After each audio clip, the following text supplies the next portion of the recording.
pessoal.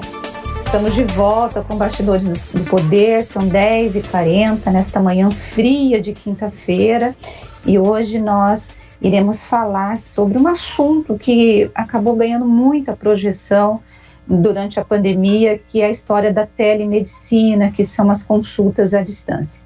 E o nosso convidado de hoje é o clínico geral, Dr. Roberto Debeschi. Dr. Roberto, bem-vindo ao programa. Obrigada por ter achado aí na sua agenda um tempinho para falar conosco. Bom dia, agradeço o convite. Bom, a primeira pergunta que todo mundo quer saber. A telemedicina, ela é um caminho sem volta depois da pandemia? É possível fazer esses diagnósticos? Como que é essa história toda? A telemedicina, ela já existe há muito tempo, desde a metade do século passado se iniciou esse processo. É um processo sem volta, sim, porque toda a tecnologia que vem com segurança, que vem com método, ela serve para ajudar, ela serve para somar. Então a telemedicina, tele é o termo grego que significa distância, como você tem telefone, televisão, a telemedicina ela vem para diminuir distâncias, para ajudar, para auxiliar, para ser um complemento na medicina tradicional, na medicina convencional. Com a pandemia, é óbvio, e também com o tempo, com a melhora das tecnologias, hoje em dia nós temos instrumentos potentes de teletransmissão em casa, que é o próprio celular, por exemplo, E claro que os grandes centros tem instrumentos muito mais potentes. Então a telemedicina vem sendo uma realidade e desde março de 2020, com a pandemia, houve uma solicitação do Conselho Federal de Medicina, o Ministério da Saúde elaborou uma portaria que ampliou esse contexto que vinha sem fazê-lo com segurança, com ética, segurança para os pacientes, e com a pandemia isso foi potencializado e algumas práticas na telemedicina vêm sendo feitas, ajudando nesse momento em que muitos médicos não estavam trabalhando, em que os pacientes estavam à distância, em que nós tínhamos esse isolamento. Então existem muitas vantagens e sim, a sua pergunta veio para ficar e cada vez será provavelmente mais ampliado os alcances da telemedicina. Dr. Debeschi, a telemedicina, assim, o que eu vi, em meados do século passado, como o senhor colocou, foi assim, por exemplo, procedimentos à distância, muito uso de robótica. Aqui na Unicamp nós chegamos a cobrir várias cirurgias em que de repente o médico estava aqui operando a máquina lá não sei aonde, mas assim, a história da consulta por meio de remotamente, isso daí a gente sempre ouviu muito crítica, inclusive por parte das entidades que representam os médicos. Essa crítica, ela faz sentido? E essa crítica hoje, por parte das entidades, ela diminuiu? Então, como vem sendo regulamentada, a atuação da telemedicina, como você falou, na ponta da tecnologia tem as cirurgias robóticas com auxílio à distância e tal, mas tem toda a parte prática também do dia a dia da medicina que a telemedicina vem suprir, mas claro, não supre tudo, não dá para você, por exemplo, quando você precisa fazer um exame clínico, exame físico, a telemedicina tem suas restrições, mas em muitas atividades na medicina pode se suprir com ganhos, com vantagens. Então você tem a teleassistência, você tem a troca de informação entre médicos, entre centros médicos, você tem a própria teleconsulta, que tem suas limitações, mas também é muito útil você ter uma teleconsulta do que você não ter, você já adianta uma série de parâmetros, de protocolos, como você pode fazer.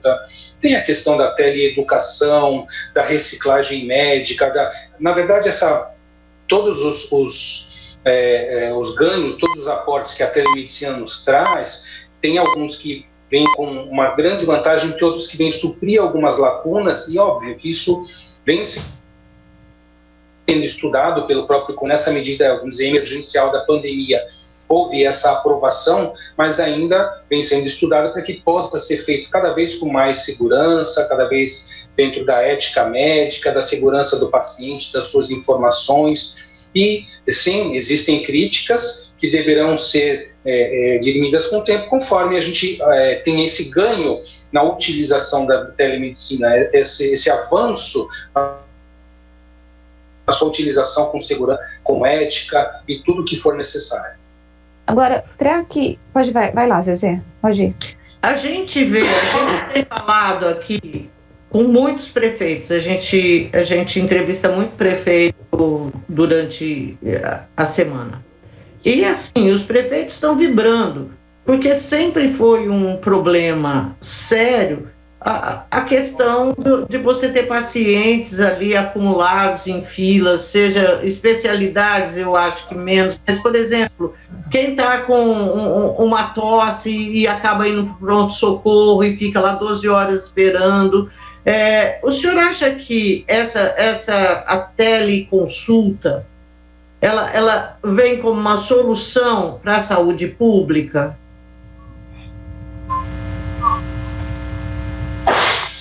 Olha, ela é uma melhora nas condições. Então, eu vejo assim, que muitas vezes um paciente, em vez de ir diretamente num pronto atendimento, de fazer aquele volume de pessoas, se ele puder ter uma orientação, uma teleorientação, fazer uma teleconsulta, o profissional que for atendê-lo vai poder avaliar a sua condição e falar, não, olha, nós podemos fazer desse jeito, um primeiro passo é isso, siga essa conduta, ou não, o seu quadro é um quadro que merece mais cuidado, você precisa ir presencialmente. Então, na verdade, seria como, entre aspas, uma triagem. O médico que vai atender, ele pode fazer essa avaliação, um possível diagnóstico e uma conduta, uma orientação mais precisa, né? Então, nesse caso, serviria sim como um possível desafogo para esse acúmulo de pessoas num serviço, num local. Então, eu acredito que seja bem-vindo dentro das condições ideais, das condições de atendimento, que o paciente possa acessar essa teleorientação, essa teleconsulta, e o profissional vai orientá-lo da maneira adequada. É de uma grande valia, acredito eu. Agora, o senhor acha que o médico... Não resolverá todos os problemas, né? O senhor acha que o médico se sente à vontade fazendo a consulta online? Como que o senhor vê da parte do médico? Eu acredito que sim, né? Eu faço consultas online, muitas vezes quando o paciente está à distância. Geralmente, a primeira consulta, você deveria ter um contato com o paciente, examiná-lo, conhecê-lo, e depois, para alguma orientação, para prescrever, fazer uma prescrição eletrônica com assinatura digital, uma orientação, isso pode ser feito. Se o médico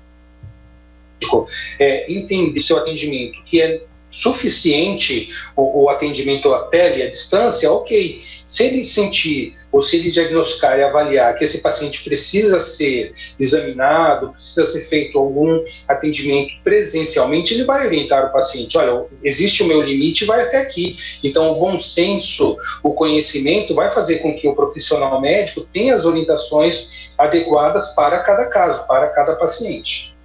A consulta online, ela seria mais para clínico geral ou outras especialidades daria para fazer essa consulta online? Bom, várias especialidades você pode fazer. Então, para que você converse com o paciente, para que você tenha acesso a esse paciente, você pode ver o paciente, você pode ouvir suas queixas e buscar fazer, dentro do possível, né, dentro do que for cabível, um diagnóstico e uma orientação. Nem todas as especialidades vão... algumas se adaptam melhor do que as outras, é óbvio. Como eu falei, quando você precisa de algo presencial, a telemedicina não irá suprir totalmente, mas poderá dar uma indicação, poderá dar um encaminhamento. Então, no primeiro momento, a telemedicina se adapta, a teleconsulta é adequada para os atendimentos, e o profissional médico vai sabendo dos seus limites, sabendo da indicação precisa, sempre no melhor interesse do paciente, vai orientá-lo quando for necessário. Olha, agora você precisa procurar um centro de assistência, um hospital, um pronto atendimento para ser atendido, porque o seu caso vai além somente do teleatendimento. Precisará ser um atendimento também presencial. A gente sempre ouviu dizer que grande parte assim das pessoas que procuram um médico. Geralmente a pessoa está procurando um tanto de atenção, ela somatiza muita coisa. Assim, no consultório do senhor, essa é uma realidade? Aí eu imagino que esses casos, assim, isso na minha opinião, as teleconsultas são perfeitas, assim. Sim, eu, além de médico, eu sou psicólogo também, então eu atuo em ambas as áreas, né? Então sempre tive, e mesmo fora, no pronto atendimento, eu atendo em pronto-socorro também, pronto atendimento, e nós sabemos, existe essa realidade do paciente somatizar, da questão dos problemas emocionais repercutirem fisicamente, o paciente imaginar que tem alguma doença, precisa de uma orientação. Na psicologia, ela se adaptou 100% ao teleatendimento. Então, na própria pandemia, muitos psicólogos pararam de atender presencialmente e os pacientes também preferiram assim, pela não necessidade de locomoção, de estar próximo. Então, os teleatendimentos na psicologia viraram uma realidade hoje e na medicina também.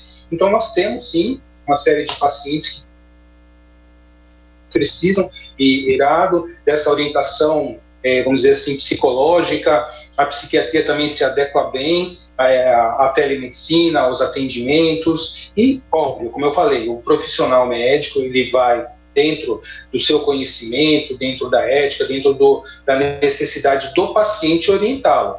Em muitos casos, o teleatendimento é o suficiente, em muitos casos terá que haver uma indicação, um encaminhamento para um atendimento presencial. Agora, no caso do poder público, esse encaminhamento presencial, ele tem que ter a telemedicina, mas ele vai ter que ter condições de ter um espaço para poder atender esse paciente, porque senão o efeito da telemedicina pode ser prejudicado. Por exemplo, um paciente ele é atendido no primeiro momento pela telemedicina, aí ele manda para um encaminhamento. Se não tiver vaga ou para uma consulta presencial para fazer exames, você pode colocar esse modelo no chão, né, doutor?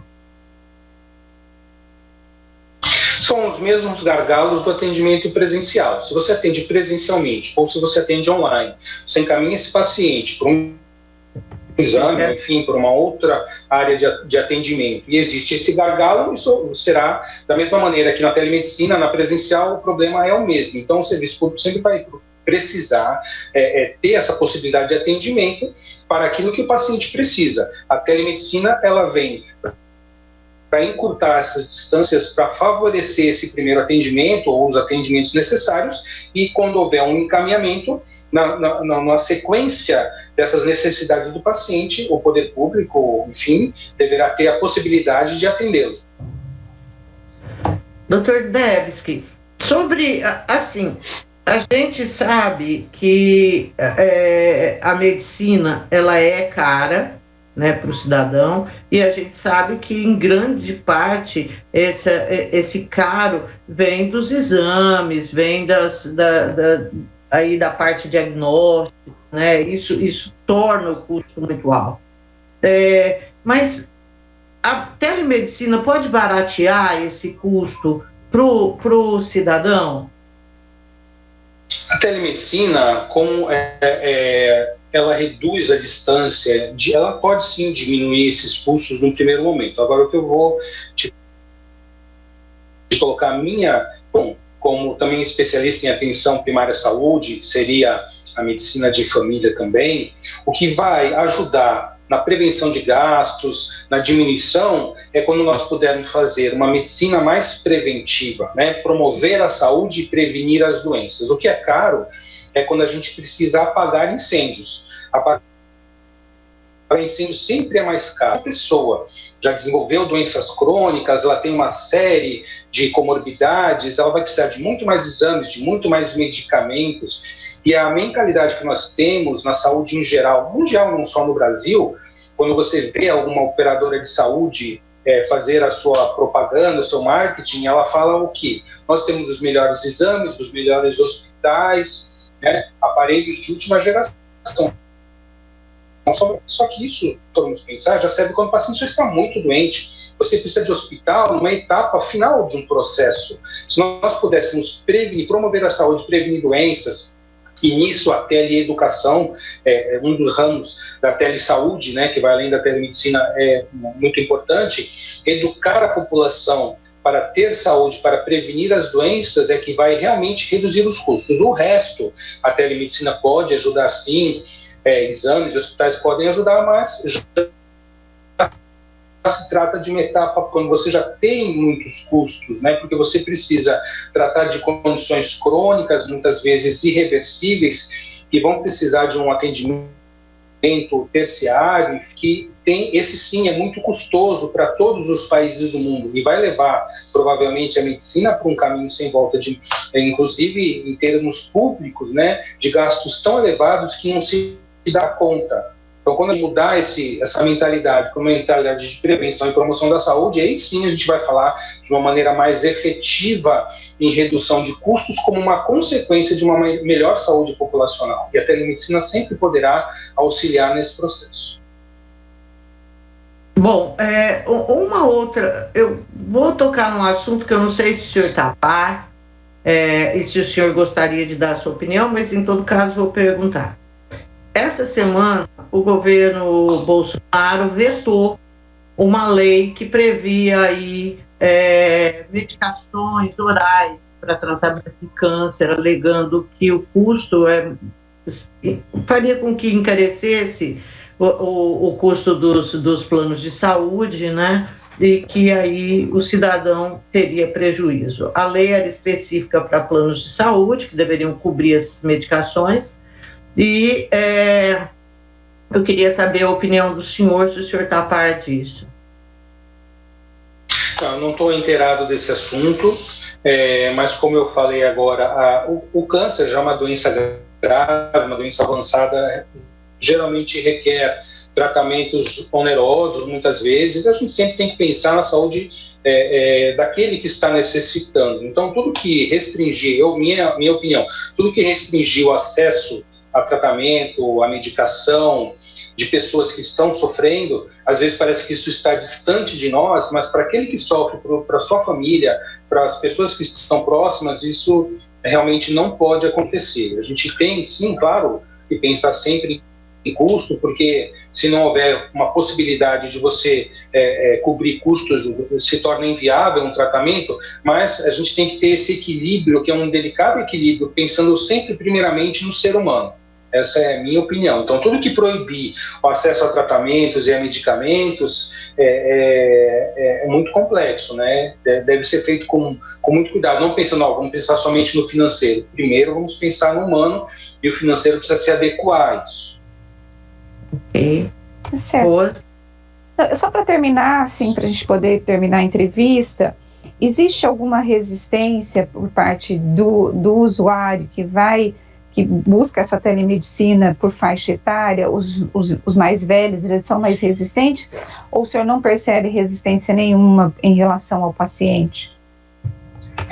Assim, existem pessoas que têm resistência porque não gostam ou não dominam a tecnologia ou não sabem como utilizá-la, né? Muitos pacientes às vezes falam, não, mas eu não sei, eu não tenho como fazer. Quando a gente orienta, quando a gente explica e facilita esse acesso do paciente, geralmente essa resistência, na maior parte dos casos, ela diminui ou ela inexiste, né? Mas sim, sempre vai haver aquela pessoa que não vai querer utilizar ou tem as suas ideias, as suas crenças, os seus preconceitos, né? Mas de uma maneira geral, muitos pacientes, inclusive na época da pandemia de casa, com medo da contaminação, pessoas idosas e tudo, ficam nessa ambivalência, né? Eu não quero sair, eu tenho medo de me contaminar, mas eu preciso de um atendimento, então muitas vezes acabam se abrindo para essa possibilidade, né? E quando a pessoa verifica que não é algo tão complexo, que simplesmente é um contato, como ela faz uma videoconferência com um familiar. Os idosos hoje, com a pandemia, aumentaram demais o acesso, né, à informatização, por terem ficado muito isolados no início da pandemia, contato com os familiares, com os amigos. Muitas vezes eu conheço muitos pacientes que ficaram sós em casa, isolados. Então esse contato foi algo necessário, fundamental, foi que ajudou muitas pessoas a passarem por esse período da crise, do isolamento inicial, né, minorando um pouco esse sofrimento e ampliando esse contato. Então eu vejo como uma realidade que vai aumentar daqui para frente cada vez mais, e quando as pessoas se abrem e procuram reduzir o seu preconceito, elas vão verificar que isso é um ganho, é um possível ganho. Não vai substituir tudo, mas amplia muitas possibilidades. Bom, olha, para terminar agora, prometo. Bom, o senhor é psicólogo também, assim, qual a faixa etária que se sentiu mais assim, vulnerável nesse momento de pandemia, ou pegou todo mundo?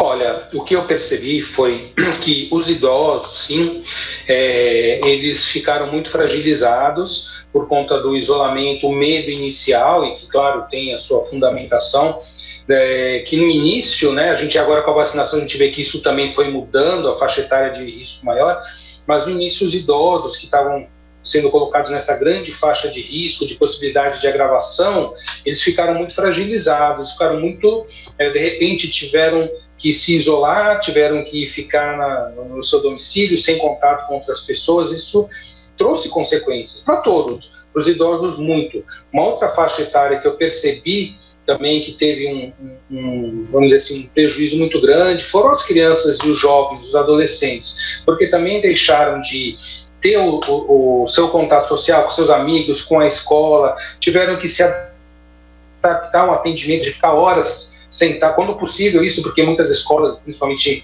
no poder público, nem puderam oferecer essa possibilidade, mas ficar horas sentados em casa, né? E o jovem e a criança, a gente sabe que precisa de movimento, precisa de interação social, inclusive para poder aprimorar a sua rede de contatos, né, a sua cognição e tudo mais. Então, eu vejo que esses extremos, né, os idosos e as crianças e jovens tiveram um grande prejuízo, dentre todas as faixas etárias que tiveram.